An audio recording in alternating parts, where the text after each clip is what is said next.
حضرت عثمان غنی رضی اللہ تعالی عنہ کے زمانہ خلافت کی فتوحات۔ آپ 24 سن ہجری میں مسلمانوں کے خلیفہ بنے اور 35 سن ہجری میں آپ کی شہادت ہوئی۔ یوں آپ تقریباً 12 سال مسلمانوں کے خلیفہ رہے۔ آپ کے دور خلافت میں بھی مسلمانوں نے بہت سے اہم مقامات فتح کیے۔ 24 سن ہجری میں رے فتح ہوا۔ یہ خراساں کا ایک شہر ہے جو آج کل ایران کا دارالسلطنت ہے اور آج اسے تہران کہا جاتا ہے۔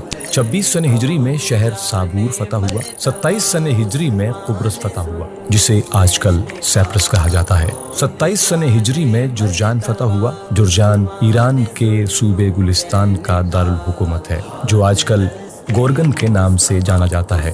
اسی سال آپ کے حکم پر افریقہ کو فتح کر کے ساری سلطنتوں کو حکومت اسلامیہ میں شامل کیا گیا۔ 29 سن ہجری میں استخر اور قصا شہر فتح ہوئے۔ 30 سن ہجری میں جور، خراساں اور نیشاپور صلح کے ذریعے فتح ہوئے۔